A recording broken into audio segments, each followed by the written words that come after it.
we sort of try to answer the question, what is Mussar? I think we're also going to have a chance to explore some really interesting texts that maybe push on questions like, what is the purpose of human life?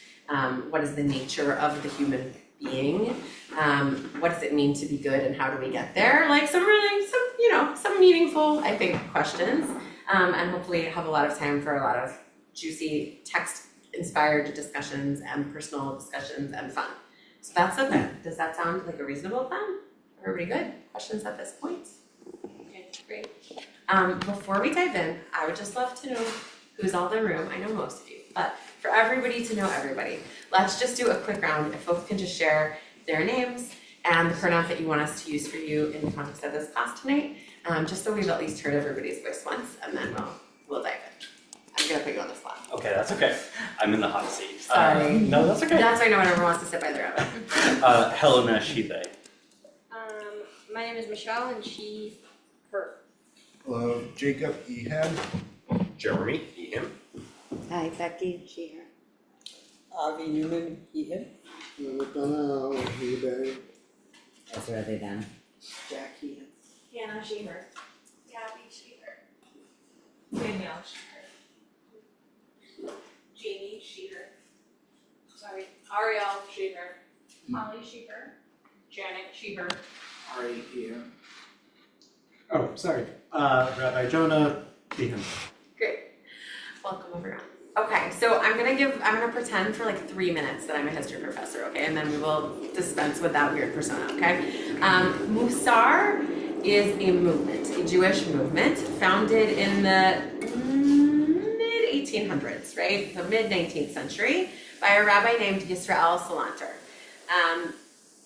It is growing up out of the context of the Lithuanian Jewish community and particularly the Lithuanian yeshiva system. So these are ultra-Orthodox Lithuanian Jews who have not chosen 100 years earlier and in the 100 years since to follow the Hasidic movement. These are the not Hasidic ultra-Orthodox Jews of Eastern Europe.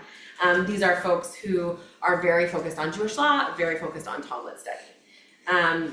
It is happening in the moment where that community is encountering what's called the Haskalah. The Haskalah is the Enlightenment, which you may have remembered from history class, right, like 1700s, right? As it's beginning to trickle into the Jewish community, as Enlightenment texts are getting translated into Jewish languages, and it's also Jewish Enlightenment thinking, Jewish secularism thinking, Jewish toying with ideas of European citizenship, Jewish communities beginning to struggle with whether or not their sons and daughters need general education. That's what is meant by Haskalah. So this movement is coming up in the moment where this very ultra-Orthodox community is confronting Jewish modernity, okay? So that is one answer of like, what is Mussar? That is very much a thing happening at a very specific moment of time, right? But it is also a movement of thought that is drawing on much older Jewish streams. So the movement is really an educational movement. We'll talk about that in a minute. But what it sets as the texts of its core curriculum are mostly medieval texts to begin with. Eventually they start to generate their own texts. We'll see some of that too. But it's really drawing on a lot of medieval Jewish thought. And of course, these are ultra-Orthodox Jews, right? So this is happening in the context of people who are very fluent in the language of rabbinic text generally. So it's both very much of a moment and drawing on much, much older Jewish thought and Jewish threads. As I said, it starts as an educational movement. So the first sort of like wave is pushing that in the yeshiva system where people are spending like 12 hours a day learning just Talmud, that there should be some time set aside for this sort of new educational project that they're pursuing. We are going to talk more about what it is, but this project of Mussar, which has something to do with self-improvement, spiritual formation, ethical behavior, that sometimes should be taken from the Talmud curriculum to work on that. You can imagine that this was very controversial, very, very controversial. In some places that stuck as the model, that within the mainstream yeshivas, there would be a little time carved out for Mussar. Eventually, the Mussar leaders had to start their own schools, and there became whole yeshivot sort of dedicated to this educational movement. The first one was in a place called Kelm. And Kelm Mussar, the sort of Mussar that grew out of that school, is known for being very introspective, to use a term that is not really historically appropriate, but very psychological, very much about the mind and the internal life of a person. That's like the early first couple generations of Mussar. Then the students from that school go out and start more schools. And Mussar kind of moves into two main movements. There's Slobodka, and I'm never able to say the name of this town right, Novarodok, someone will tell me, okay. And the sort of cliche of the difference between the two schools is that in Slobodka, the teaching is humans are so amazing, how can they possibly go and do harm? And in Novarodok, the teaching is like humans are so lowly, how could they possibly dare to do harm and sin, right? So you can see already that they're both still about introspection, about self-improvement, but in one, the emphasis is more on sort of living up to your best, greatest version of yourself, and maybe also on sort of acts of kindness to others, whereas in the other, it becomes a bit more of self-abnegation, a bit more of minimizing of the ego kinds of practices, and whatever, different schools. This distinction sort of ceases to be relevant, but I think it's interesting, so I'm mentioning it, because the Lithuanian Jewish community is decimated in the Holocaust, right? Like, that's true of Eastern Europe generally, but like, for example, the Hungarian community, the Lithuanian community is basically gone, and with it, all the people who were teaching and studying Mussar. Because in particular, religious folks did even less well. Like, the whole community of people who were learning and teaching this Torah were almost entirely wiped out. A few people escaped. And were able to make their way primarily to England and to Israel and a little bit to the United States. And they sort of like planted the seeds of the rebirth and continuing of this movement.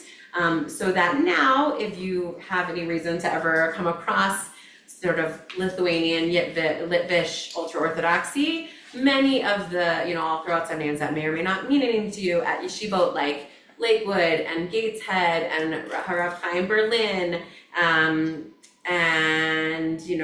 the Mirror. Now, once again, we're back in the place where Mussar sort of started, where you have your mainstream 11 and a half hours a day of Talmud, and then there's like a little bit of time carved out for this.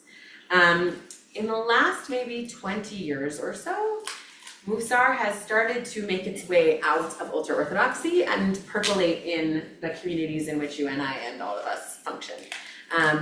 Really, as recently as 25 years ago, there were like a few men who were able to learn from teachers in the ultra-Orthodox world, but like lived in the non-Orthodox Jewish world, or were able in various ways to go back and forth. And now there has been really this flourishing. There are now men and women Mussar teachers outside of ultra-Orthodoxy, and it's really growing and strengthening as a movement. So now I think it has really started to show its potential for like, what would these ideas look like if we brought them into a different playground? Okay, that's my 3 minutes of pretending to be a history professor. I said that all very quickly, and it's okay if you didn't absorb any of it, but just pausing there, any questions, any comments? Yeah? Is there a dominant school of thought that's from the small? Like which of the subgroups? So yeah, so that's what I meant to say when I said that, like after the Holocaust, these divisions of the different schools really became irrelevant, because it was like there were so few survivors, and modern Mussar teachers, even in the ultra-Orthodox world, really feel very comfortable to pull texts and practices from all the different schools. So sometimes you'll see traces of like, oh, that feels Slobodka or whatever, but like for the most part, people are taking and reinventing with all the different schools together. You had mentioned that a lot of the texts initially are from the medieval times, and then people started to write their own. Are people still writing? Was Yes. that about period where it Great. stopped? So people, we're gonna talk about this, but people who practice Mussar still study some of these core medieval texts, and they also study the texts of the teachers from the Kelm Yeshiva and the Slobodka Yeshiva and the Novorodok Yeshiva, but there are Mussar texts being written ad hayom hazeh, like right now today there are Mussar texts being written, both in the ultra-Orthodox world and in the non-Orthodox Jewish world. There are Mussar teachers with really beautiful books that I can recommend. Yeah. Was the movement, and you might have said this, I apologize if I missed this, but was the Mussar movement a rebellion against Enlightenment ideas, or was it? So that's an amazing question. There's literally someone who's doing their PhD on that question. So the answer is yes. Okay. Right, it's one of these amazing moments where it is styling itself as a rebellion, as a rejection. It's saying like, don't go to those secular modernists, like redouble your love for Hashem, right? But they're also like reading Ben Franklin in translation into Yiddish. Like weird shit is happening. So there's a whole academic debate about whether or not they know about Freud or Freud knows about them, right? Like there are ways in which they're very much influenced by the Haskalah, but they're also setting themselves up in opposition to it. It's one of the central tensions that I think is fascinating about, this historical moment. Another one is the ways in which, I described how this grows in a yeshiva setting, an all-male, young men, right? And you can sort of imagine what a sort of ethical formation practice that is like designed for young men in an intensive school environment looks like. But almost immediately in the very first generation, Yisrael Slanter starts teaching that women should do Mussar too. Even in a world where they don't think that women should learn Torah generally, they should be learning Mussar. So there is this sense that it happens in the yeshivas, but it should also be that women should do it, children should do it, that the whole community should be involved. So there's all these sort of central pushes and pulls, and one of them is like, what is exactly the relationship to Haskalah? But at least if you ask them, they would say in opposition. And they also had they were also a rejection of the Hasidic movement. Yeah, so they grew out of the community that had sort of already rejected the Hasidic movement. And yet you're going to see practices like meditation and hibodedut and things that look really weirdly Hasidic. But it's still very much present that like they're They are not Hasidic. This is happening in the non-Hasidic world. And they're Now, obviously, there's more blurring, but yeah. Then they're afraid of like the Sabbateans and the This is a little bit later, but right, yeah, but they're still reacting to there's that. the reaction is there, absolutely. Yeah, absolutely. Okay, so yes, please. Just one question, there might not be an answer to this, but Probably not. is the subgroups that came because there were yeshiva leaders teaching in these Yes, different exactly. So practices, like different students went to Oh, different okay. towns and started different not schools. like a geographic And it wasn't like a rift, it was just like, I started my school over here and over time it started to evolve this culture, this emphasis. And so you got these kind of different subgroups. I may not have printed quite enough, in which case we will share, which will be very Mussardic of us. Okay, any other questions? Okay, so I wanna stop talking about and start seeing inside, okay? So I wanna start by just trying to bring this in no particular order, organized very poorly. I just brought a bunch of texts that I think are themselves answers to the question, what is Mussar and why might we do it? What is Mussar and why should we do it, okay? In no particular order, we're just gonna see a bunch of different answers. And what we'll see as we're seeing them is that there's enough overlap that I think together we're gonna start to get a working definition. But there's also enough differences that we'll see that there's differences, there's diversity on the question of what is Mussar and why do we do it? Do we have like at least one per? Okay, thank you all for. I'll share with you if that's okay. Great, perfect. Okay, so I wanna start here with the first in no particular order answer. This is not a text from the Mussar movement, but this is an older medieval text that was much used and talked about, particularly in the first generation of Mussar. So the text I want to look at here is text 2, which is a commentary on text 1. Text 1 is a biblical verse, and text 2 is the commentary of the Ramban of Nachmanides, a medieval Jewish philosopher, on that text. And this text becomes much quoted by early Mussar thinkers when they're trying to explain what it is that their educational movement is about. Okay, with way too much introduction now, will somebody read text 1 and text 2 for us?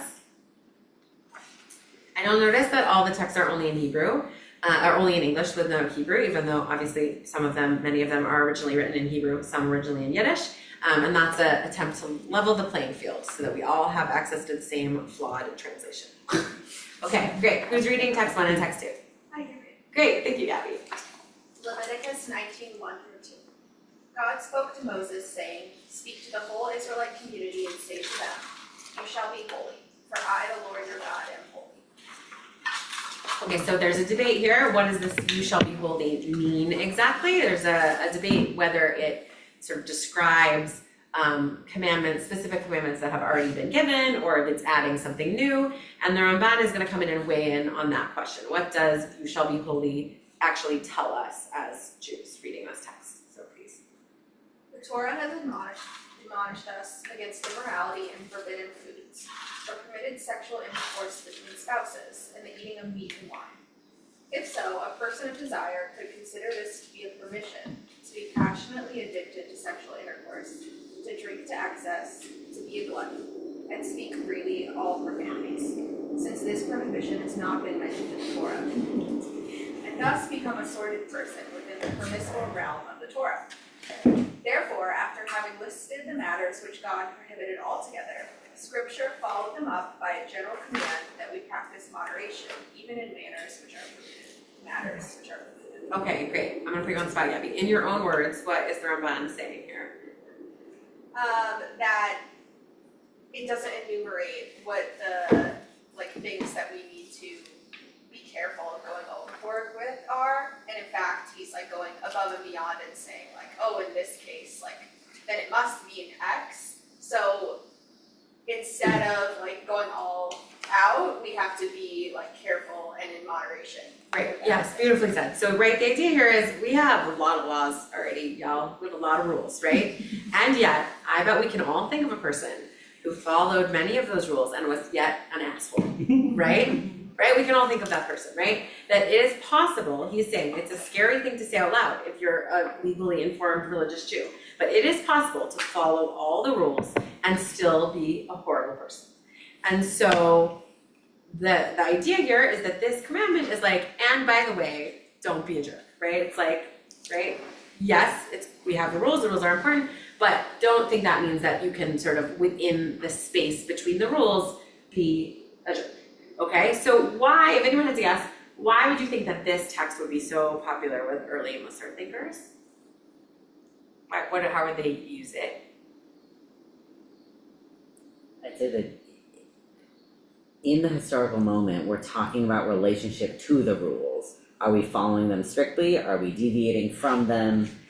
If we are deviating from them, which ones are we deviating from and which ones are we keeping? And that's a really big topic of conversation in this moment. And so I think considering the kavanah, considering the intentionality behind how we are following the rules, if we are choosing to follow them at all, which in ultra-Orthodox context we are choosing to, it makes sense that we are thinking about the Ramban's commentaries, thinking about, so yeah, we're gonna do these things, but how? Right, they're talking to teenage boys, ultra-Orthodox teenage boys in yeshiva, and they're hey guys, obviously you're gonna follow the rules, but you also can't be behemoths, you also can't be horrible, bestial people, right? So this is one conception of Mussar, one answer to the question, what is Mussar? The answer is it's that next step. It's okay, yeah, obviously you have to do Judaism, but then Mussar comes in to take you from that to actual ethical excellence, right? It's the piece that fills in the gaps that might be left in the squiggly spaces around the law and pushes you to do better. Yeah, you're allowed to eat kosher meat. That doesn't mean you should eat disgustingly and gluttonously, right? You're allowed to drink wine, perfectly permissible. Doesn't mean you should be drinking yourself into a stupor every day, right? So one conception here of Mussar is you have the foundation of regular Judaism, and then Mussar comes to kind of lift us up to the next level. That's one answer. Yeah, so far so good. Okay, let's see the next answer. Will someone read text 3? It's very short. I can do it. Mussar is teaching the heart what the mind already understands. Okay, great. I love this quote. Rav Elia Lopian is in the second generation of Mussar teachers, and he says this very simple but I think very powerful thing, which is, raise your hand if you know that it is wrong to be mean to other people, to yell at people, just gratuitously to be mean to them. Okay, great. Raise your hand if you have ever yelled at someone and been mean to them. Okay, great, right? Raise your hand if you know that you ought to be patient. Raise your hand if you are sometimes impatient, right? Exactly, we could play this game honest, right? Just I know I should be honest, and yet I lie. I know I should be generous, and yet I don't give as much tzedakah as I could. I know I should be kind, and then I find myself yelling at my beautiful 6-year-old son, right? We all know, basically, right? Sometimes they're tricky ethical questions, but we basically know big picture what it looks like to be a good person, and we fuck it up day after day after day after day, right? So this is another answer to the question, what is Mussar? And the answer is, it is somehow a set of tools, a set of practices, we're gonna get into this, that help you close the gap between what you know is right and your actual behavior. That the Mussar is the taking what you know and your behavior and like, right, getting them closer and closer and closer. Okay, thoughts, comments so far? Would you say for that second definition, it's like a toolkit? Yeah, I think so. It's a, and we're gonna talk about like some of the things that are in the specific toolkit, but that for now, that the goal of the whole thing is not to teach you new ideas, because actually you know you shouldn't lie. It's not, there's no big revelation here. You know you should be patient, right? It's about actually helping you get there, which is really, really hard, right? I have two like contrarian questions, more like curious if actually thing exists for us, like, for the first one, is there any, like, Rambam's commentary, like an opposite commentary would be, you could like read it and be like. Yeah, the opposite commentary this is is like Rashi. a FYI. Rashi says, you shall be holy just refers back to the holiness code that we just had, like the list of laws that already work. Could be just like an FYI, like, it's like you will be holy, because like. I mean, Right, it like, could, it's, right, like, there's no so further another action combination required. which is just like a blessing. It's like and you will be holy, It's yay. like, awesome, thank you. Yeah, right, totally. You don't have to read it this way, which I think makes it an even more interesting text. Because he is not forced to say this really scary thing about how religion doesn't necessarily make you a good person. And that's like a pretty scary thing to say, and he doesn't have to say it, it's not being forced by the text, but he seems to want us to, he wants to say that, he wants to tell us this, right? The second part was, is there like some interpretation that of the Rambam's commentary that it's not this like, we have to get to the next level, like do everything into this, but it could also be like a simplification where like the Hillel standing on one leg thing, where it's like. Yeah, right, you could Just play with the do metaphor, like right, you could play with the sometimes. metaphor, like is it that it builds on top, or is it like a drill down? Yeah, I hear you, yeah. Okay, who's ready for another answer? Okay, someone want to read text 4? Please. The Maharal created a golem, and this was a great wonder, but how much more amazing is it to transform a person into a mesh? Okay, does anyone know what the story of the golem, can someone like on one foot tell us the story of the golem? So wackadoo, Eastern European Jewish story, I guess Central European Jewish story, okay, tell us about the golem. There was Jews being harassed in the town, so Rabbi made The Maharal, yeah. Maharal made a mud monster or form, and there was something written on its head. Forgot what the word was. The name of God, and then Emet maybe or Emet, something. yeah. Just Emet, right? I don't know. This is not my area. Yeah, you're right. I don't It make is mud Emet. monsters in terms of So he writes Emet, and then what happened? Right, just like the Kohen Gadol. That's fine. Okay, yes, yeah. Something, yeah, the mud monster comes to life. And then the mud monster fights off the mean non-Jews. Okay, so this is like a very famous Jewish legend. It's like Jewish Frankenstein. So he's like, yeah, it's a miracle that this rabbi was able to animate mud and make it like living and moving. But you know what's really impressive? Turning like people into, you know, I didn't translate it because I think mensch here is kind of untranslatable. Like a good person, right? Mensch literally in Yiddish means man, but I think here it's something like, yeah, like turning a person into a person, right? So this is another answer, which is like Mussar is the work of formation, what our Catholic brothers and sisters would call formation of young people, and not just young people, of like turning a person into a person. Okay, great. Let's see text 5. Will someone read text 5? That's actually kind of what I was gonna ask. Oh, yeah. Text 4 Yeah, was, is the golem referring to actually the golem? Yeah, the literal, he's like, that's not a miracle. You know, it's a miracle. I turned that 16-year-old yeshiva student into a good guy, right? Okay, someone read text 5. This is the text, it's not even a real text, it's a quote, it's maybe apocryphal, attributed to the Chofetz Chaim, who is both like very much a legal thinker and wrote some really interesting stuff about like gossip and speech ethics. So he's sort of got one foot in the world of Mussar in a lot of very interesting ways. He's both influenced by and influences. Okay, so will someone read? Yeah, text 5. I set out to try to change the world, but I failed. So I decided to scale back my efforts and only try to influence the Jewish community of Poland, but I failed there too. So I targeted the community in my hometown, but achieved no greater success. Then I gave all my effort to changing my own family, and failed with that as well. Finally, I decided to change myself, and that's how I had such an impact. Okay, what's the idea here? Like what's the definition of Mussar that's operative here? Self-improvement. Yes, and in order that, Well, I don't know that he's saying this, but maybe the idea is self-improvement so that then you can go out and improve I think so, society. I think he's like, you're right, it's this quote, whether or not it's real, is sort of imagined as like the end of his life, he's been a monumental, once in a couple of generations figure, he's had hundreds of students, and people are like, how did you have so much impact? And he's like, well, I tried to change the world and that didn't work, and I tried to make my family, and that's it, right? And he's like, at the end of the day, I worked on myself, and then that reverberated out to my family and my town and the whole Jewish community in Poland. Because it's undeniable that the Chofetz Chaim changed the whole Jewish community in Poland. But the self-narrative here, at least, is that the way that you impact others, both in your immediate sphere and in these really big spheres, is by first and continuously working on you. I think there's also a level of self-compassion in this. I think when we think of self-improvement, it feels like a very rigid and academic thing sometimes. But acknowledging that you cannot fill someone's cup if yours is first empty. And that really nails in with the talking about the family. Like, as a teacher, I might think I have an impact, but it's very different when I go home. But there's no one's cup can be filled from a pitcher that is empty.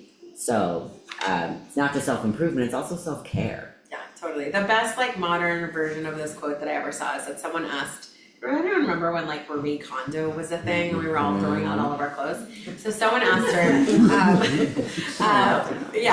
so someone asked her what should I do about my spouse who won't get rid of all their stuff and is messy? And she was like, take care of your own stuff. And then they're gonna be inspired by your thing. I don't know if that's true or not, because I throw out all my clothes and my husband didn't throw out any of his clothes. But the idea is sort of the same of clean up your own mess and then just wait for the ripples. Yeah. Other thoughts or reactions that we've seen so far? Any?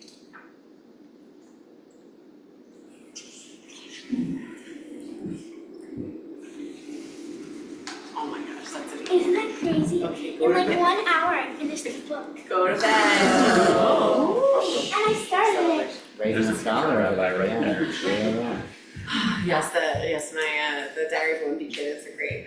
Love it. Okay, That's Torah. any thoughts so far? Any comments? Right, I think one thing that's different here is up until now we've been seeing very, very personally focused. This is the first time we're starting to see some hint of the idea that there should be ripple effects, right? Okay, next text, yeah, please. I was curious if any of the texts that they were pulling from were Buddhist in origin, because I'm hearing a lot of Interesting. similar. So I think it is known for sure that they are influenced by, like I said, folks like Ben Franklin, weirdly enough. We'll talk about that. It is a matter of academic debate whether there's influence back and forth with early Freudian psychology. I don't think they would have had any way to access Eastern wisdom. What I know for sure is that the folks I talked about in the last 20-25 years who are bringing Mussar into the non-Jewish world, a lot of those people spent a lot of years in ashrams first. And there's a lot of bringing together of contemplative meditative practices that you would maybe associate with Buddhism. Now it's and there's a reason why that's easy to do, because there are similar ideas about detachment from suffering, about awareness, about self-management. There are a lot of through lines for sure, but I don't think that there's any way they could have known about that. I think that they're probably both picking up on some essential human truths. That would be my take. Yeah. Okay. Thoughts, comments, questions?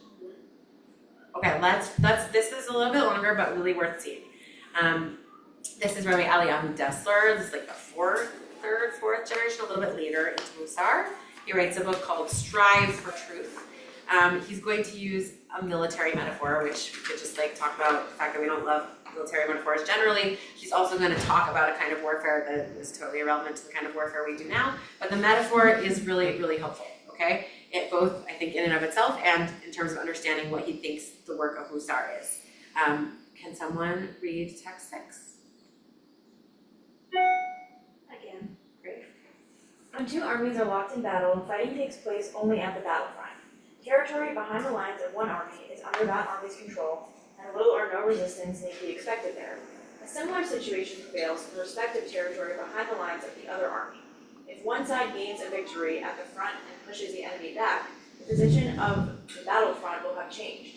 In fact, therefore, fighting takes place only at one location. Okay, so just the right, again, this is obviously not how warfare works anymore, but if you can imagine, it's like the Civil War and like the people march from this side and the people march from this, like the war is happening everywhere in the country, at least in theory, right? But the actual battle is only happening at the point where the two armies meet. And there's lots of stuff that's under the control of this army over here, there's lots of stuff that's under the control of this army over here, and it's only at this place where the actual action is happening, right? You got the metaphor? Okay, so what's he saying? The same is true of our choices. Free will is exercised, and a valid choice is made only on the borderline between the forces of good and the forces of evil within that person. Okay, so pause. It's just so we understand. So the idea is that within each person, there is a similar kind of battle going on, right? That within each of us, there are forces that want to do good, that want to be kind, that want to live in line with our values, and there are other forces that want other things, right? And there are parts of us that are just like within the territory of each army. And then there are the places where the two are clashing and there is active action, and that is the only place where we have true free will. That choice is only at that fissure line, right? The things that are like firmly in one side or the other side are not interesting. There's not really free will there. It's only at that place of clashing, of conflict, that we actually get to make choices, is what he's saying. Okay, so he's gonna give an example. For a professional thief, whether or not to steal does not present any bechira at all. Sorry, bechira is just choice, right? So if you're a professional thief, stealing is inside enemy territory. You do it without thinking, there's no ethical churn. That's you do, you're a thief, right? Okay, but perhaps in a situation where they have to choose whether to kill someone to escape a robbery, if that question would be a true struggle for them and the outcome uncertain, then this would define one of their bechira points where for them the forces of good and evil, truth and untruth are evenly balanced.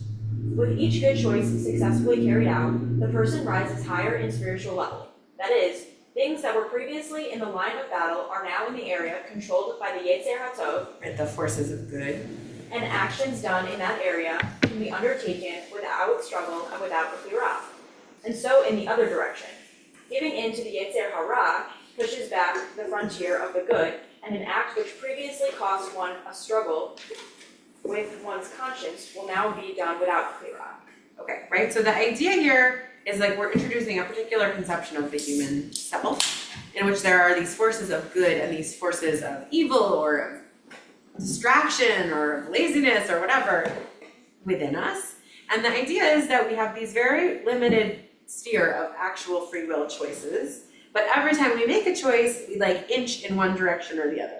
So every time I make a choice to defeat my, anger, I get a little bit better at controlling my anger. Every time I make a choice to be more ethical in my business practices, the front line moves.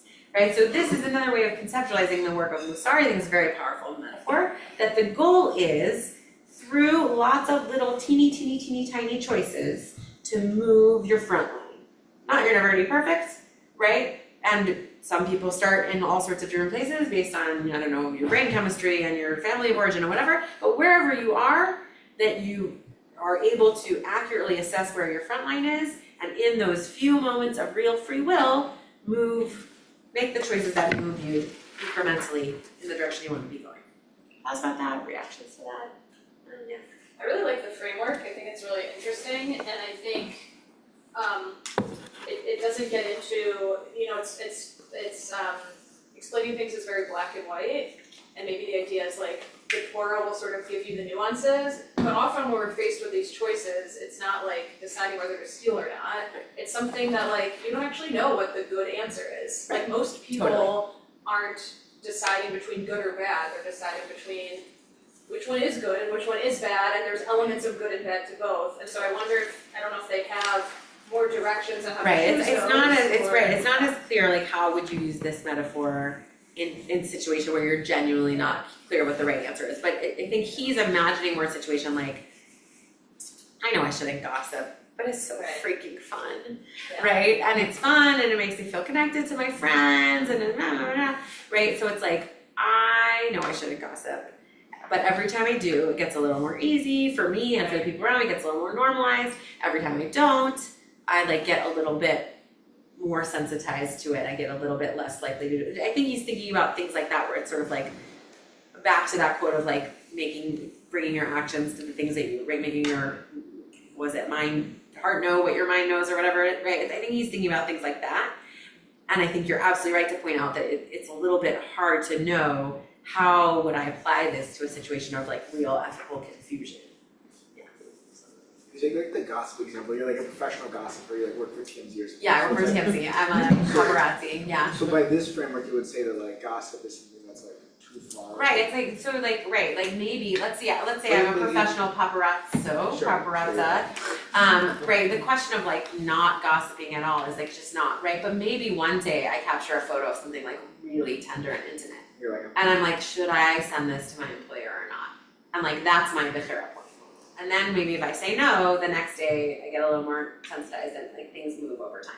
But it's like, you can't start with the thing that's like, you don't have free will in that place, right? but I was like, is that then, I'm trying to figure like how the like exception to the rule like fits in the framework, like if there was like some random time you just like happen to be like, no, I like, it's not nice. Right. But does that make that it is, you're a hero, is that essentially? Right, I think that we're gonna see this a little bit more, but like if you are even able to conceptualize behaving differently than you might It must be. habitually behave, then that is an indication that you actually maybe you are in a bechira value.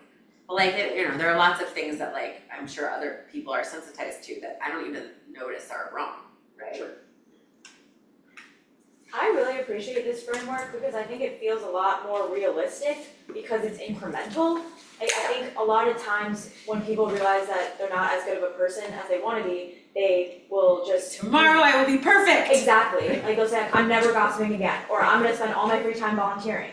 But this is, I think, a really good, realistic way to encourage people to just make like one choice and like how it's kind of like a light dimmer switch, like incremental, rather than like, oh, I'm gonna become like completely bad to completely good. And I think that's gonna be more effective long term. So I really like Right, I think this. there's something very psychologically astute also about like recognizing that there are some things that like we're just not even ready to confront. And there are other things that like I'm gonna pat myself on the back for the fact that I didn't murder anyone today. Like, good job, I didn't murder anyone today. You know what I mean? Like, I don't get credit for that. Like, that wasn't a real question. So I think there's something very astute about being like, let's narrow the focus to the space where the actual tension is. I think this also brings up the like part of the previous one, which is like the self of like each person's like bechira is gonna be different from others. Absolutely, right. Which I also appreciate because everyone has their own struggles internally with ethics or has an easier time because of X, Y, and Z reasons. Right, totally. It's very individualized. It sounds to me kind of like how you raise a kid. You Right. You can't just expect them to know what's good and bad because they don't conceptualize that. But you just kind of like inch them forward. But you can see the roots of this as an educational movement, but then the decision that actually we all need to be educated for the rest of our lives. For every day for the rest of your life, you gotta parent yourself basically, right? You know? Like some point someone else stops doing it for you and then you just have to start doing it. It's bad news, I'm sorry everyone. Okay, I have 2 more answers. 7 and 8 are one answer together, but I couldn't pick a text, so you'll free. Okay, well, they're just both too good. Will somebody read text 7 and text 8 together? Text 7 is a medieval text. Text 8 is an actual text from Yisrael Slanter, not a pretend or maybe real quote. Read 7 and 8. Great, do it. God is certainly capable of making people absolutely complete. Furthermore, it would have made much more sense for God to have done so, because God is perfect in every way. So it is fitting that God's works should also be totally perfect. But in God's wisdom, God ruled it better to leave people the completion of their own creation. Now the next text. The Midrash teaches that everything that came into being during the 6 days of creation requires improvement. Wheat needs grinding and humans need improvement. Our world is a world of change. When we are improving and refining ourselves, we are in concert with God's plan, fulfilling our purpose for existing in the world. Not only are we created for this purpose, but we are given the ability and capacity to attain this goal. So I mean, I think we don't really need to restate it that much because it's said so beautifully here, right? We're just like, God's perfect. If God wanted to make us perfect, God could have. But God didn't, which implies that was God's plan. And that therefore our job is to work on it, right? Not to attain perfection. I don't think that's like a goal in their mind. But that the work of refining and improving ourselves is not only the work of Mussar, right? It's sort of a definition of Mussar, but it's also like the whole telos of human existence. Like the point of being human is to keep working on yourself. These remind me of a resource that I'm a huge fan of and use in my teaching all the time, transtorah.org. We love Transtorah. Familiar? There's a blessing for self-formation that's intended for transgender Jews. And I'm wondering now, like I thought when I first read this blessing 10-ish years ago, that it was like this brand new crazy thing. And I'm wondering if the rabbis who crafted transtorah.org were referencing some of this material. And it also strikes me that in queer communities, this conversation of self-work is so prevalent. Everyone's in therapy and everyone is talking about it. And it strikes me that it seems like such a revolutionary idea outside of that community. And I just have lots of no word ponderings about that. Yeah, I mean the midrash that he's citing here is quite old. And Do we know how old? I wanna say I it's am a history nerd. Breshit Rabbah. Okay. And Breshit Rabbah is 6th to 8th century, I wanna say, so old Fabulous. for a midrash. Fabulous. But the idea, I think the metaphor is scary, right? In order to make wheat into flour, you have to be violent with it, right? There's something about breaking yourself apart so you can put yourself back together again. But there's something sort of Novorodak vibes there. But there's also a very Slobodka vibe here, right? It's like God made you to be the best version of you. That was God's plan. God could have done something else, but God made you with all your flaws so that you could work on them. That was the point of the whole endeavor, right? I want to bring one, and then we're going to close this section. Text from a contemporary Mussar teacher, Alan Runas. He's one of my teachers. I'm deeply grateful to him for many things, and much of this teaching is really things I've learned from him. And he uses a metaphor that, as an educator, I find very powerful to describe what the point of Mussar is. So he says, every one of us is assigned to master something in our lives. You have already been given your assignment and you have already encountered it, though you may not be aware that what faces you is a curriculum, nor that this is the central task of your life, right? So whatever it is that you're here to work on, it has already appeared, but you might not have conceptualized that as this is the thing I'm put on this earth to work on. As for growing, none of us has a choice about that. Life makes us grow. The choice is whether you just let your curriculum play out in any way it will, without preparing yourself through study and guidance, or whether you will seek to uncover pathways for living and growing that prior generations already marked and illuminated to help you engage with your curriculum and grow in a conscious, directed way. That was such a run-on sentence. Okay, right? But the idea here is, if let's say my curriculum is to learn to control my anger, the world is just gonna keep giving me opportunities to be angry, right? If that's what I gotta work on, it is just gonna keep coming up.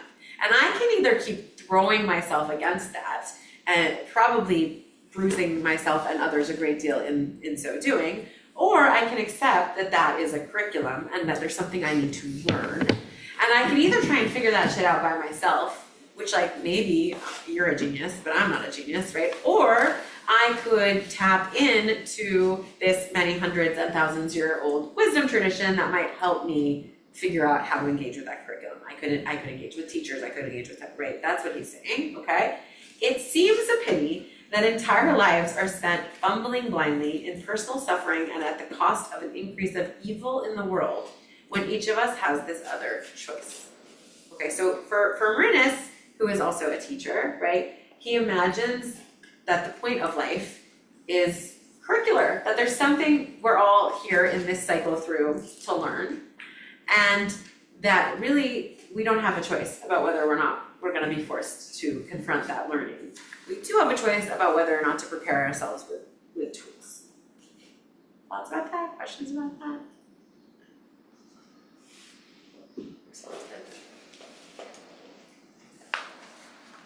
Yeah, all of these sources seem to be doing is trying to shape how we perceive the choices that we have, giving us this belief, reinforcing belief that we're powerful to make change. Right, so that, I think this is also like we see a little bit of the echoes of Slobodka and the Rodak here, right? That it's, I think, a very true way to conceptualize Mussar is that it makes me deeply empowered and therefore responsible.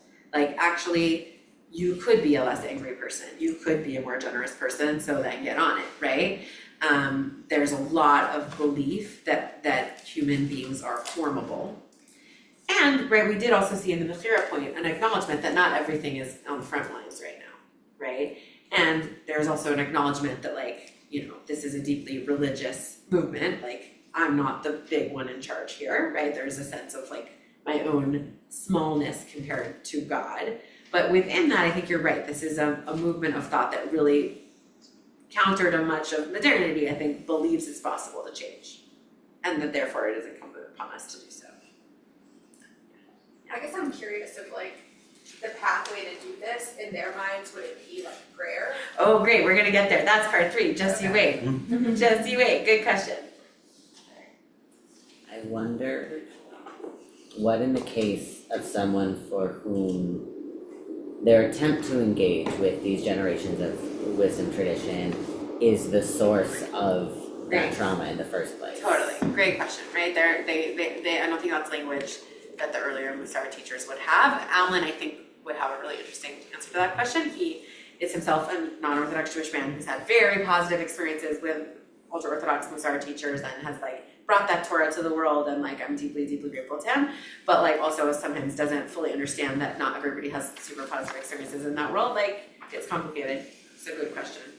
I think for me, as like a not ultra-Orthodox feminist woman, right, there are times where I see troubling threads, but the big picture of like you are called on to be a best version of yourself and here are some tools feels really translatable to like whatever it is that I'm working on. For me, not always, you know, there are breaking points for everybody and everything.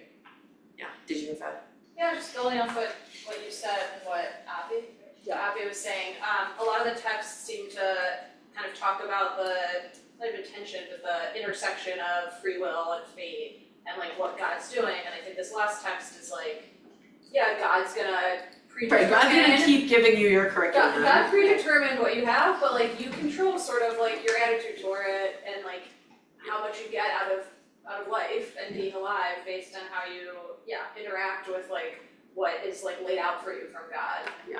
Which I think is interesting because they're all sort of towing the line of, as you said, like there's a deep belief in God, but how do we make sure that people are still making choices that are good, and not just saying like, oh, you know, God, I don't have free will, so. Yeah, right, totally. Okay, so, yeah, please. Yeah, I'm gonna just say and maybe I didn't fully capture it all. I'm not as drawn to this particular text because I'm worried about having one curriculum and having one lesson because. No, I don't think he's saying that. Your curriculum could have different units on it.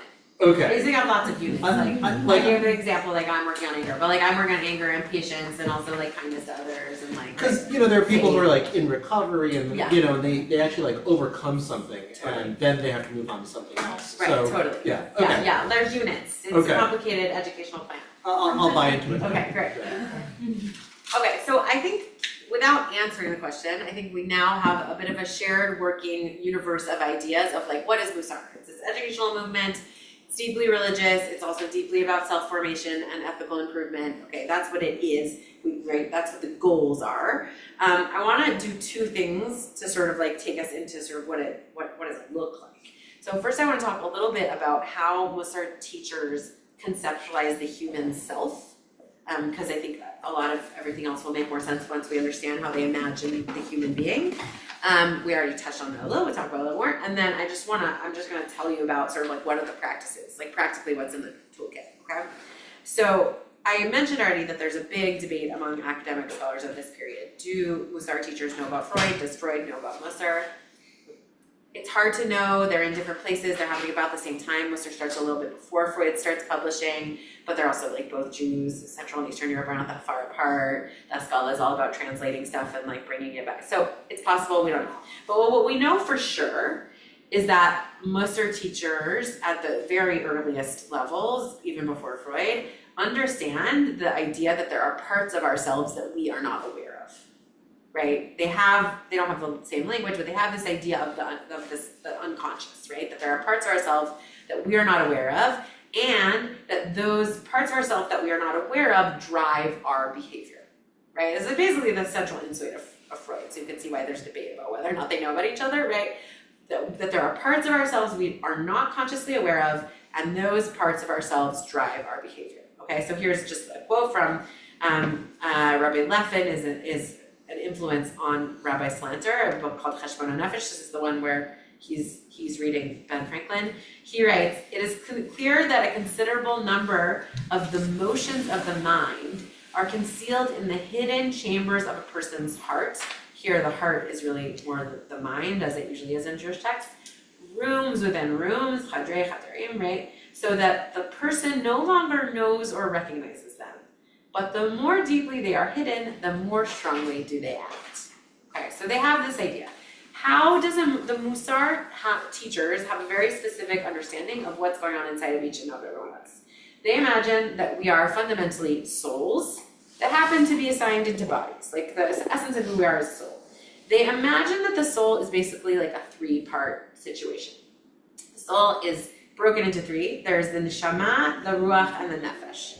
The neshama, based on, there's, right, Elokai neshama she'natat bi tehorahi, there's this verse, right, the neshama, the soul that you gave me is pure. The neshama is the part of us that is perfect no matter what. This is like the anti-Voldemort claim. No matter how bad you've been in your life, there is an element of your soul that is totally pure, that is totally holy. Different Mussar teachers imagine the connection between that and God in different ways. Maybe that is part of God that is inside of us. That's sort of like a maybe more Hasidic way of thinking, that we have all of us a piece of God inside of us. Maybe it's like a reflection of God inside of us. Some Mussar teachers use a metaphor of like, if God is a bonfire, then the neshama is like a torch that was lit from that bonfire. But,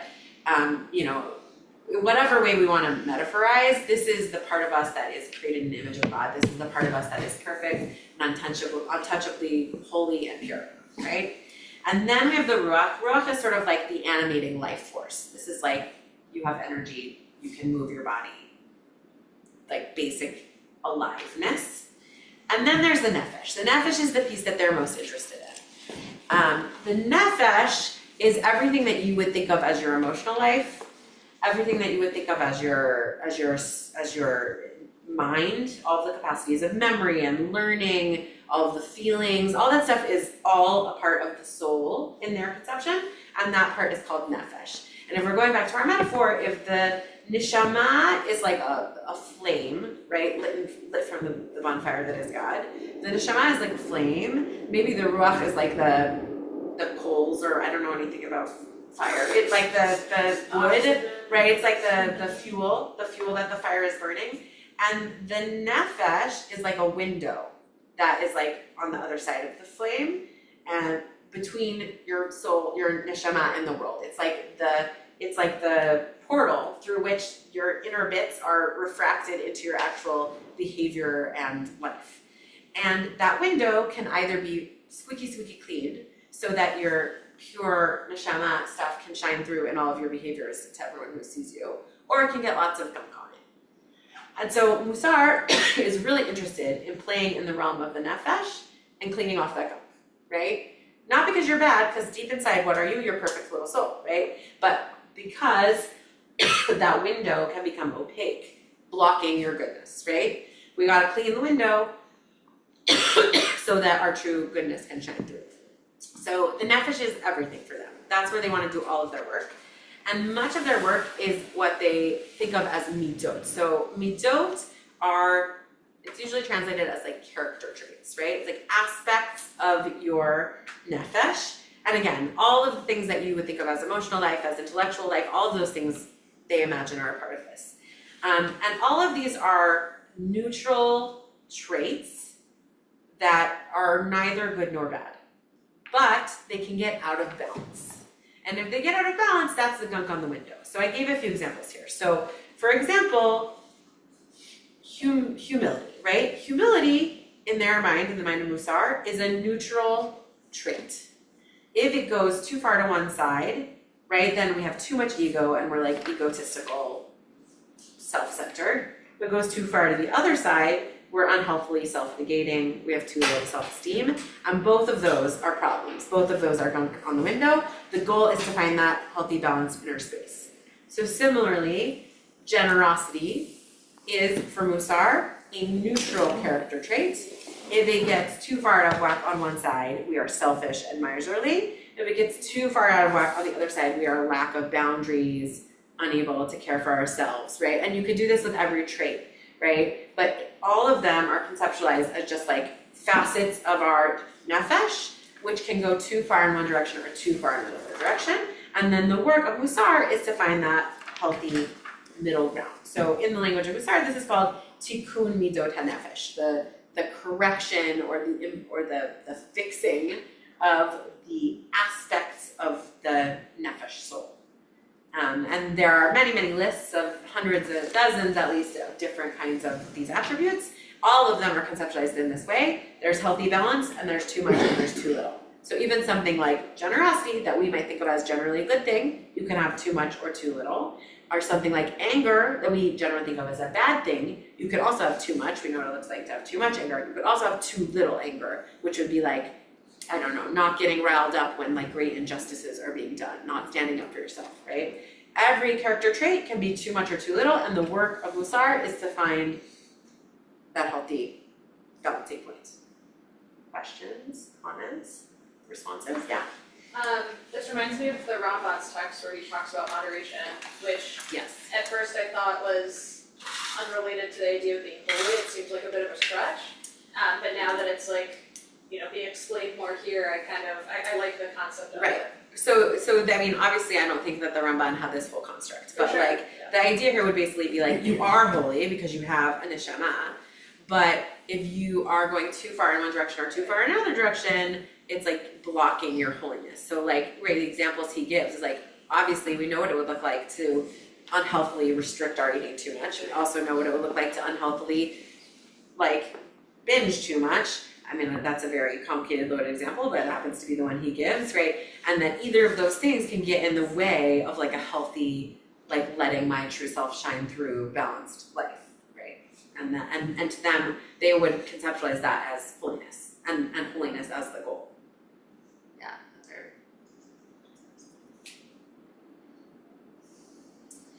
So Yisrael Salanter in his main book, Or Yisrael, writes that there's sort of like steps to this work, right? The goal is finding all of these midot and balancing them, but there's stages, right? So the first stage is just in noticing evil. So we talked about this a little bit, like there are probably things that like other people would be like, whoa, I can't believe she's doing that I'm not even like attuned to how harmful they are, right? So the first step of Mussar work is to like get more attuned and be like, oh my gosh, I was so impatient, I was so lazy or whatever, like just some really honest self-accounting.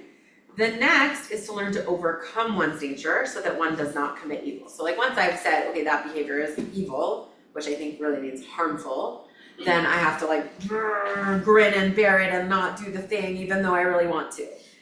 That's the intermediate stage. Thank God we don't stay there. Because the goal is not to always be in the like white knuckling through it. I want to gossip so much, right? The goal is to get to this final level where we've actually changed, where that's like, right, we've moved the battlefront. And so now I'm not, right, even wanting to do that anymore, and now I can start to perform acts of good. Right, I go from first noticing where I'm harmful, then curbing the harm, then moving into a place where I can like start to be a force for good. And he's citing here, right, stormirade, seto, turn away from evil and do good. And his point here is like, again, Rome is not built in a day. This is like a very incremental process, and the process has stages. And you could see, right, and we started to talk with the frame of like, how do we relate between spirituality and ethics here, that the goal at the end is to do good out there in the world, right? So it's like, so far, most of our conversation has been very, like, we're talking about souls, we're talking about self a lot, we're very self-focused, but ultimately the goal is going to be impacting my behavior out in the world with other people. That's common special reactions. Okay. Yes, Yeah, please. just I totally get the concept, I just think, and I think we touched on this already, like the whole good versus evil kind of irks me. Totally, yeah, no, look, these are Yeah. folks who think there's good and evil in the world. I think I also am a person who thinks there's good and evil in the world. I just think maybe we don't always have the exact same definition, but like, I think it's evil if we live in a society where like there's vast amount of wealth concentrated in one part of our society where other people can't feed their children. No, I mean You more know. like for your, to look at your own traits. Yeah, but like, you know, Evil is kind of it's harsh implying. language, right? Again, we see this tension between Slobodka, which would be like, no, focus on your strengths, and Novorodok would be like, you're harming people, right? You're doing evil, but like sometimes we do, right? Well, like I know no other way to construct when I like lose my temper and yell at a small child that I'm doing evil. Like this is a 5-year-old. He doesn't, like why am I screaming at him, right? That is me not being in control of my traits in ways that are doing harm to other people. And my first goal here would be to like white knuckle through it and not yell at him. But like ideally I would go to a place where like I could do good and I could be loving and right. Obviously it's not totally linear, but like I think it's useful to articulate that there are stages. So I'm pushing back a little, but also I hear you. It's like very harsh language. Like these folks use sometimes very, very harsh language. Yeah, I think it could be hard for a person if they're like, it might Totally. turn them the other way. If they're Totally. like, oh, I'm being evil now, or now I'm Totally, and you I think it's a real danger, like Yeah. anytime we're doing self-improvement work, I think Wes was already mentioned, like it can be very dangerous, right? You could get up and be like, I suck, and I'm never getting out of bed again, because I do so much harm, like Right. it's a genuine problem with any of these kinds of systems. I think that, for me, is one of the real importance of the idea that you never work on a negative character trait, you always work on a neutral character trait or a positive character trait. You're always trying to strengthen a positive thing. You're always trying to bring something into balance. I'm never trying to beat dishonesty out of myself. I'm trying to increase my ability to be honest to an appropriate balance, because there's actually kinds of honesty that are also harmful, right? It's always articulated in a positive growth way. But you're totally right. That dark side is there, and it happens, for sure. I wonder where the line is between, Right. let's say we're working on the self-care of it all. We're working on the I can't fill someone else's cup if mine is empty of it all. Totally. And if doing so in a way that is letting your true self shine through, if that is interpreted as harm to another person that one is in relationship with, at what point do we prioritize our own growth over the Totally. comfort of others? Right, I think that's an essential tension here, and it's also a difference between some of the schools that we talked about earlier, is like how much of my time doing Mussar should be spent like literally going out and serving other people, and how much of it should be spent like journaling. Right, we're gonna talk about this, but like, right, how much of this is about me and like growing my beautiful flowers so that I can then go out and share them with the world, and how much of this is about like my own growth versus how much of this is like about getting out there and doing the work with other people. Really complicated question throughout all of this stuff. So actually I think it'd be helpful we talk a little bit about what it looks like. What does it look like in practice, okay? So I think the final core idea I want to introduce here is that Mussar tends to really believe that the best way to change oneself is by doing stuff. Right, so they're, in the world of like modern therapy, like these are the behavioralists. They're not exactly behavioralists, right, because obviously they're like, also they've got and whatever, right, but like they're behavioralists in the sense that they believe that the best way to change your underlying character traits is by doing actions and behaviors. right? Sefer Chinuch, which is one of their favorite medieval texts, says the heart is drawn after the actions. Derech Yashar, another favorite medieval text of the Mussar movements, says literally that like whatever we're doing externally with our body is internally changing our neshama and our nefesh. No, just our nefesh, right? Just like changing the midot inside. So they're very into like actions that they think are gonna start to impact what's going on under the surface. So I'm just gonna give a quick overview because we don't have time to like delve into this in the original. But I would say, and this I'm really drawing on my teacher, Alan, there's sort of like 3 big chunks of Mussar practices. So the first one is about sort of, I called it here, knowing the way, right? Like figuring out where you're going. And that is a lot of practices of text study. So we've already talked about studying these medieval texts that the Mussar movement really likes. Also studying the texts of the Mussar movement as they begin to grow generation after generation. People who are like sort of actively in Mussar are usually learning these texts weekly, if not daily, like really learning them. Also typically having some sort of spiritual mentor. In the yeshiva setting, there's a role called a mashpia, or people will have like a what's called a vad, a group of sort of fellow travelers, which will have a leader, a mentor. But the idea is that you have sort of like a spiritual counselor who you're going to talk this stuff through, right? So this is all about like getting wisdom, getting guidance, to use Alan's language, like I have to face my curriculum one way or the other, like I might as well learn how other people have done it before, okay? So that's maybe the least different from the rest of Jewish life, okay? The next is what Alan calls dredging the unconscious. So dredging is like bringing stuff up from the depths, right? So there's a whole series of different Mussar practices that are about figuring out what's going on inside of me. There's a tremendous emphasis on journaling practices. People may have heard of what's called cheshbon hanefesh, the accounting of the soul. This is the part that is borrowed directly from Ben Franklin. This is so crazy, it's back. I'm just gonna keep saying it because it's so funny. But there are practices of like sort of nightly journaling to review in the course of the day what came up, what midot were active, or if I'm working on a particular midah, how did generosity show up in my day today? Where was I generous? Where did I fail to be generous? So lots of like journaling practices, which are about facing the reality of what I am, right? Basically like forcing myself to write down pen to paper, like I could have given that guy stuck and I didn't, or I could have given that guy stuck and I did, like good job me, right? Like really be like, what really is journaling practices?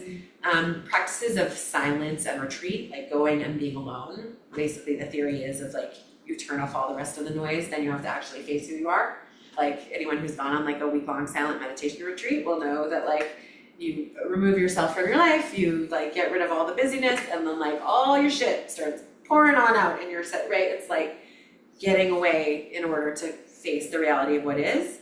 And then meditation, right? Like basically very sort of simple awareness meditation where you sit and watch your own thoughts and notice what comes up. And all of these are about just like, who am I really? How did I really act today? What's really going on inside my soul? Okay, and then there's sort of the opposite.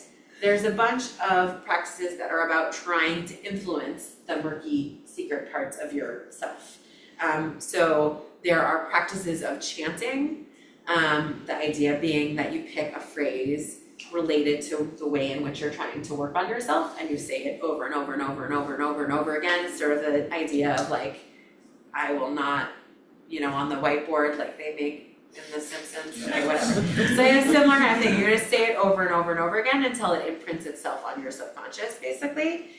Similarly, there are practices of leaving yourself physical, like cards or papers with the phrase that you're working on in places that you'll see it. There are also like guided contemplations, like guided meditations that Mussar teachers will do to help you sort of like take an idea and implant it more deeply in yourself. Visualization practices, similarly, a famous one that we will not do is in Novorodak, they used to watch a fish decompose to meditate on their own mortality. But all of these are about taking ideas from your sort of like most conscious mind and like getting them deeper in. And then there's what Alan calls practicing, which is getting out there and like trying to actually do behaviors in the world that will move the front line of your battle. So there's this idea called Kabbalot, no relationship to Kabbalah. It means like assignments, where a Mussar teacher will give people practical things to do for a week or 2 weeks to try and influence their character. So for example, if I'm working on generosity, my assignment might be to get $101 bills and give them all away to 100 different people, right? You can see there, the goal is not to be, I could just give $100 to one really good cause, right? But instead I should give $101 bills so that I should have 100 experiences of being generous and like build my generosity muscle. Here we have a lot of practices that are about caring for other people. You know, Mussar students are famous for like taking food to people in need, things like that. This is another place where the question is interesting. Are they doing that because the people need the food, or because that's the practice that's supposed to help them become like a better version of themselves, or does it really matter because it's all a cycle? I don't know, right? But these kinds of practices of serving others. There's a famous quote, which maybe Israel Slanter said about this, which is that being a pious Jew is not worrying about other people's souls and your own stomach, but worrying about your own soul and other people's stomach, right? For him, it's one and the same. That in caring for other people's basic needs, I'm also elevating my own self. So, right, we see here the breakdown of the ethical, spiritual.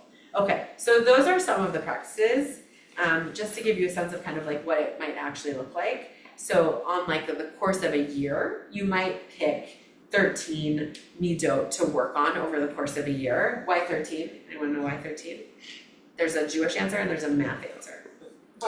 Like I know that like in a Chag Miodea on Pesach there's like Okay, great. like 13 midot, those are the 13 midot of the Rambam, of Maimonides, the 13 like principles of faith that we should all believe. That is actually based on the thing that this is based on, but it's like they're both going back to an older, yeah, well the older thing is that, right, the 13, anybody gone to Slichot services recently? Or Yom Kippur services? Okay, the 13 attributes of God, of God's mercy and all of those things. Okay, so there's this beautiful textual tradition of 13, but there's also a math answer. Anybody good at math? How many weeks in a year? 52. Okay, 13 times blank is 52, roughly. It doesn't work out exactly, but if you do 13 midot, you can get like 4 cycles through in a year, basically. 13 weeks is about a season, 13 times 4 is about a year, so it works out very nicely. If you pick 13 character traits, you'll see them all 4 times in a year. So every week, presumably, you're doing some learning, you're doing some meditation, you're maybe doing some Kabbalah, and then you switch to the next one. So right, this week I'm focusing on generosity, I'm giving away my dollars, I'm meditating, I'm learning some text about generosity, I'm doing that for a week, and then at the end of the week I switch over and now I'm working on patience or whatever. And then daily the rhythm is you have your reminder phrase, maybe you're chanting it, maybe you're putting it on your mirror, maybe you email it to yourself every morning, whatever it is, that's what I mean. Okay, you're doing it, make sure you see it every day, and then every night you're journaling. Every night you're journaling to just jot down, like, in relation to the trait that I'm working on this week, how did I do well, did I not do well? So on the one hand, it's like a lot. On the other hand, what it actually sort of boils down to is like 3 minutes in the morning, 5 minutes at night, and an hour or 2 a week, you know, which like is maybe more spiritual practice than like most of us, but it's like pretty lean compared to like becoming a Buddhist monk. And it's designed that way, right? Because it's like these people are imagining that they're talking to a community that already has all Judaism. So the additive stuff is gonna have to be pretty lean, right? So you just touch in the morning and touch at night, but right, we saw already this philosophy that like incrementally it can, the idea is, you know, to really change yourself a lot over time. Yeah. Was there, oh, sorry. It reminds me of like when you count the Omer. Like Yes, how great. there's like not a theme, but like more of an individualistic like perspective of like I need to work on this for myself. Totally. Here's a timeline and a structure for it. Right, Omer is also a great metaphor in terms of the fact that it's like, it takes 30 seconds, but you have to remember to do it every night, you know? And so it's a similar kind of thing, like the kind of journaling that they generally are imagining is not like a sit down and spill out your whole heart dear diary. It's like 3 lines or a paragraph of like, today I had an opportunity to be patient and I failed. Here's what I think was going on. Today I had an opportunity to be patient and I succeeded. Here's what I think was going on. Not moving, right? It's like, but if you can imagine that if you did that every night for the next 10 years, you might have some real impact, right? Yeah, other thoughts, yeah? This is not my comic book, but you were just saying it's like, reminds me less Dear Diary, more like Kafka's Diary. Not It's Poland.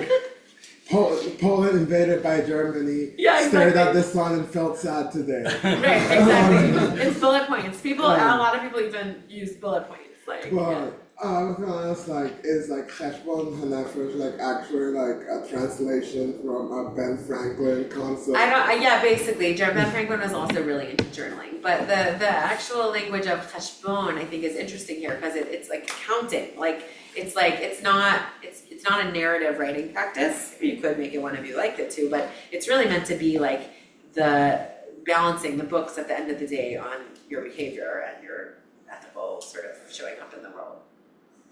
Yeah. I'm kind of curious about the idea of these like being very segmented and like chapters that you eventually end. So like you hear your Well, but you don't. You then generosity. the next year you do it again, right? But that's right. It's like you and also you come back, like you do it for a week, but then it's coming back again in 3 months, and then every night the next 2 months, right? It's gonna keep coming. Like you're gonna keep coming back to all these things. Okay, that was kind of my question. Right. So it's like I pick my 13 for the year, and then I do them in cycles. So each one gets a week and no more. I don't ruminate. After the week, I move on to something else. But within 3 months, I'm gonna come back to it. And then at the end of the year, you do a sort of final reflection, and then you just get ready to start again the next year. You might not choose the same exact 13 ones. You might say like, I feel like I actually want to sub in this other thing. But it's not because you're like done and you're like, that's it, I fixed generosity. Right. It's like, you spend enough time, you move on, but then you always come back. It's very cyclical. So the idea is that you're like judging your own progress and them to fix it. Yeah, and some people who have very intimate relationships with a teacher will consult with a teacher of like, what do you think I should put on my list? But for the most part, it's up to you. To be like, I actually really want to work on faith. I really want to work on compassion. I really want to work on trust. It kind of, what you just said kind of reminds me of stuff I've heard from my therapist. Totally. Everything is a skill, basically. If you stop practicing, you kind of forget. Totally. Well, Alan Murnis says, and I love this, it's one of my favorite quotes of his, that all this stuff is just practice, because actual Mussar is what happens in that moment where you're stuck in traffic. Like, you spent your whole week journaling about patience. That was all just warm up. Because then the real thing is like, I'm stuck in traffic and I'm 15 minutes late for my dentist appointment and they're gonna charge me $50 if I don't make it. Right, so it's like, if you don't keep cycling back to the practice, you're not gonna be ready when game time hits. And game time is real life. Yeah.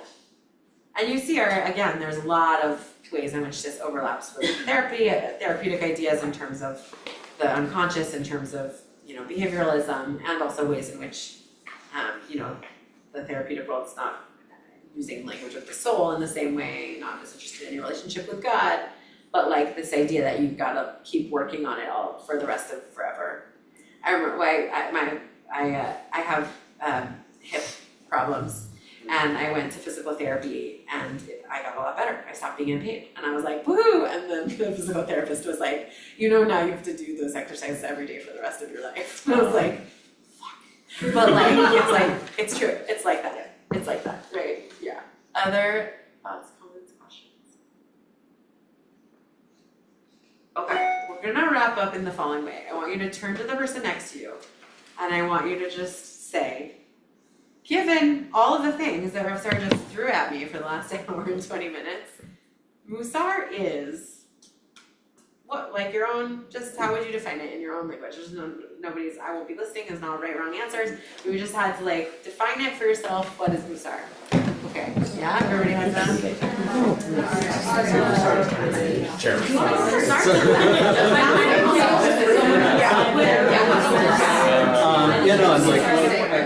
can't I've heard little bits of both. but I just been. It is like a sense of ethics, but How long have you been in this? practice. Right,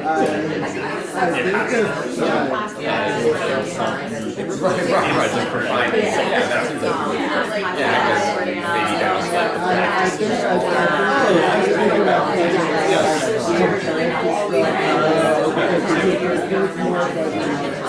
Right.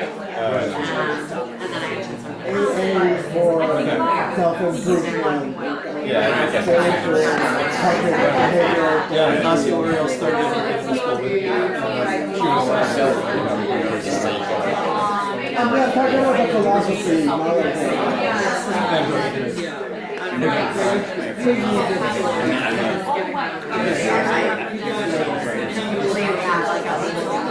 A third of our time in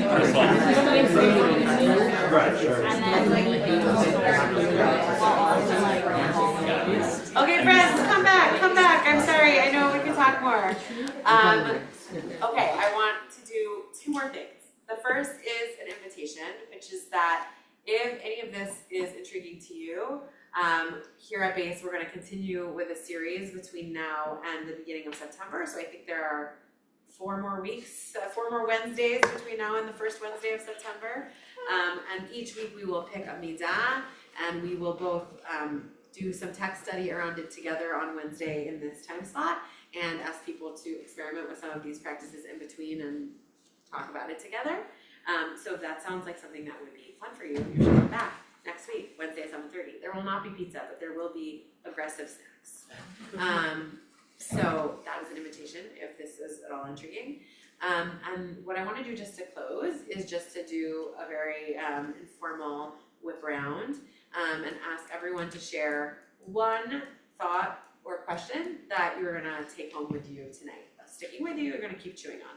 Now, it's already 9 o'clock. So in order to be able to do this in a way where we are respectful of each other and of all of our needs to sleep, I'm really asking you to keep it to like 2 sentences max and no semicolons, no long ellipses, like 2 sentences, like I am thinking about the idea that our behaviors modify our souls.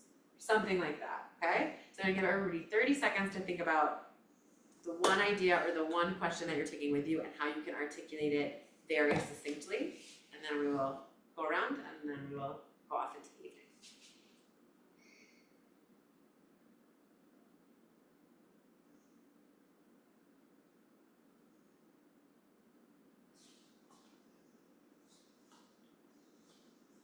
Does anyone feel ready?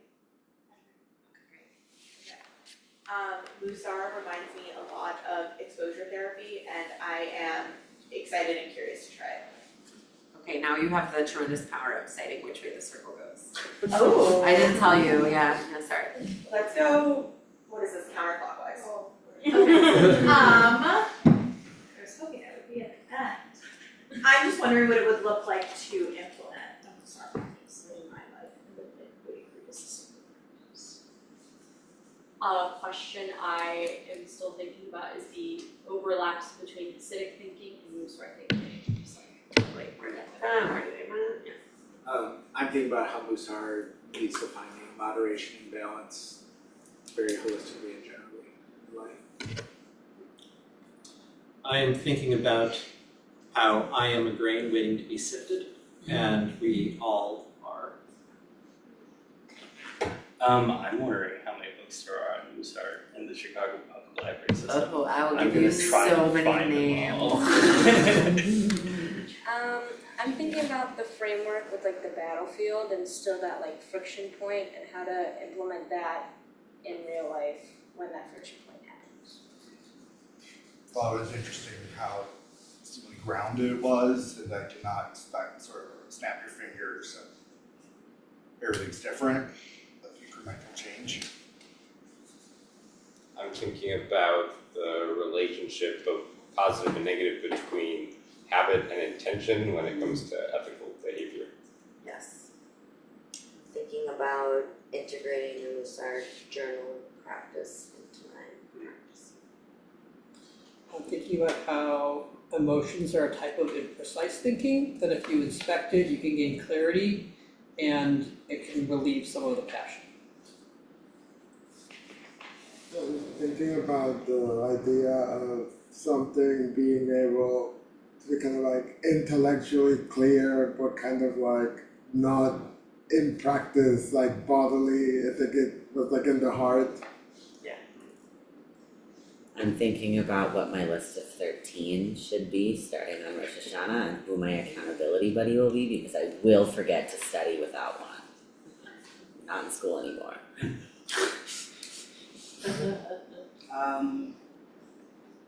I'm thinking about the irony of their attempt to rebel against enlightenment, and yet they took a different path and found the same answers.